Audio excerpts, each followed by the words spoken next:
Welcome po sa ating 365 Daily Devotion with Pastor Russell Ocampo. And yung topic po natin for today is paano maglingkod sa Panginoon. And makikita po natin to sa 1 Peter chapter 5 verse 1 to 2. So, I exhort the elder among you as a fellow elder and the witness of the suffering of Christ, as well as the partaker in the glory that is going to be revealed. Shepherd the flock of God that is among you, exercising oversight, not under compulsion, but willingly, as God would have you, not for shame again, but eagerly. So, sa Tagalog po. Ngayon, bilang kapwa matanda at isang saksi sa mga pagdurusa ni Kristo at bilang kabahagi sa kaluwalhatiang ihahayag, ipapakiusap ko sa mga matatanda sa inyo na pangalagaan ninyo ang kawan ng Diyos na nasa inyong pangangasikwa na maglilingkod bilang tagapangasikwa, hindi sa pilitan kung hindi bukal sa loob, ayon sa kalooban ng Diyos, na hindi dahil pamahalay na pakinabang kung di may sagisag. So, ngayon naman po, isi-share ko po yung mga natutunan ko sa naging topic po natin for today. Sa teaching po tayo, first teaching, in the New Testament, the terms bishop, pastor, and elder refers to the same office. So, sa bagong tipan po na ibinigay or inilahad sa atin ng Panginoon, yung mga bishop, pastor, or elders na tinatawag ay iisa lang yung mga position na mayroon sila.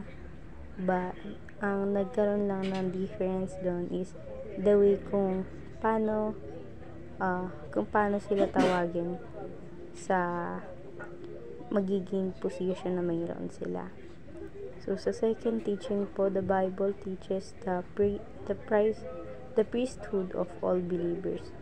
So, yung mga Bible yung sa mga natuturo po ng Biblia na mayroon tayo, yung po yung mga pare, or hindi sila mga pari lang, dahil sila rin yung pwede nating matawag na pastor or elders sa ating church na nagtuturo tungkol sa salita ng Diyos or nagbabahagi ng salita ng Diyos.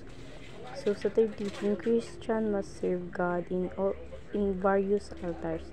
So, tayong mga Kristiyano, dapat natin papurihan ang Panginoon, or dapat natin siyang idakila in all aspect ng ginagawa natin. Kung nagtatrabaho man tayo, isipin natin na ginagawa natin ito para sa Panginoon, hindi para sa ating sarili, o hindi para sa boss na pinagsisilbihan natin, bagkus sa Panginoon natin ginagawa lahat ng mga bagay na yun.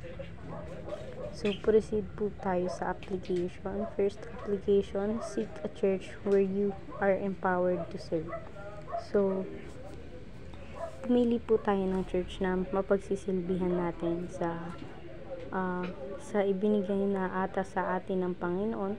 Hindi yung church na pinupuntahan lang natin dahil may mga kaibigan tayo doon, or yung church na sa tingin mo hindi ka naman mag-grow, or yung church na pinupuntahan mo lang tapos hindi ka naman nakikinig sa salita ng ating Panginoon.